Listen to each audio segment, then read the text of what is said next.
What's up, guys? Coming to you from the AT&T Center, where we're going to give you our takeaways from the Spurs game.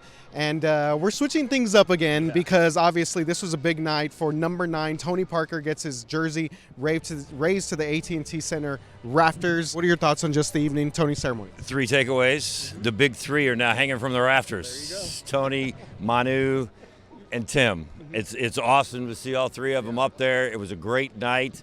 Pop finally apologized for the way he treated Tony when he first got into the league, when they first drafted him. So that was good. But I think overall, I mean, the place was packed, which you would expect coming from these fans here, and just really loving on Tony since the day he walked in this door.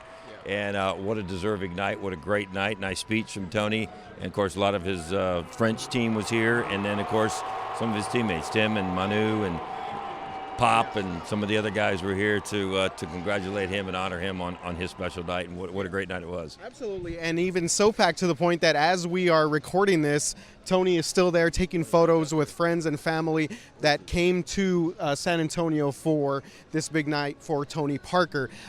We want to talk a little bit about the speech itself. I thought Tony was great. I mean, you could tell that he is a natural when it comes to that. I thought in previous 2 retirement ceremonies, you could tell like Manu and Tim were a little bit more nervous. Tony just hit the mark. He had some great things to say about everyone, really included everybody, even the current guys on the team. I think he was not nervous because he's seen the other 2 guys give theirs before. So he's been ready. And he was, David gave him and Sean gave one. And so, I mean, Tony's like the last of a bunch of guys. So, he probably should have had a good one going because he knew what to do. He knew what to expect when he got out there tonight. But I thought the humbleness, I thought I have to admit when they played the video, I mean, I was sitting there thinking I've seen just about every one of these shots, which tells you how long I've been around. Is that a good thing or a bad thing? And it brought back memories of when he first got here. It brought back memories when those 3 got together and won those 4 championships together.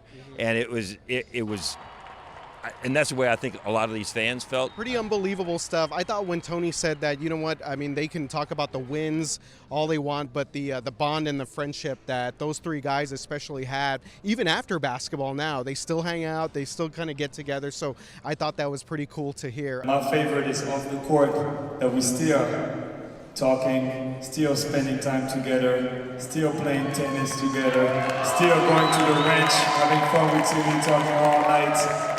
I just need to fix the tennis because I'm losing against Manu. I need to improve. But the friendship and the bond, that's what I love the most. I love you too, and we'll be together forever. We talked about how humble he was, but he also talked about what it meant for him to have these guys. There goes Dad right there. Parker. Yes, sir. How you doing? Congratulations again. Yes, sir. Mr. Parker. Awesome. Remember when he walked in the door with Tony the first time? But I mean, Tony made it a point to not just talk about everything that happened on the court, but all you mentioned the friendships with those 2, but what Pop has meant to him, David Robinson, what he has meant to him off the court, and how he's helped develop him as a man, and now he's a family man, got 2 kids and a wife. The thing that I respect most about Tony is the man that he is. They've always talked about family.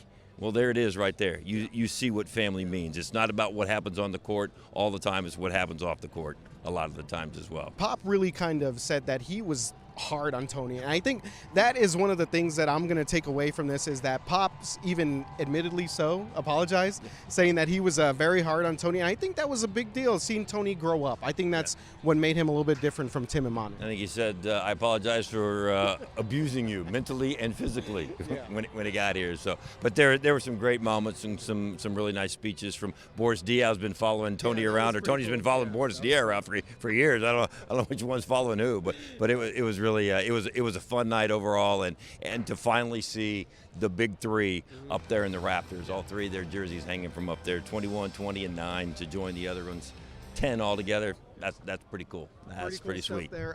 So that was the highlights of the evening. Should we even get into the game? Let's make it quick. Let's just get this one out of the way. One takeaway: the Spurs lost. And the second takeaway is they're now going on the road for 6 of their next 7, and they better get it together, or they're going to come back in really bad shape because they're 5-5 now.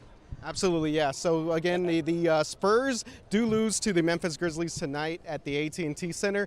But again, it was really all about Tony Parker. David, any last thoughts? Congratulations, Tony. Go Spurs, go.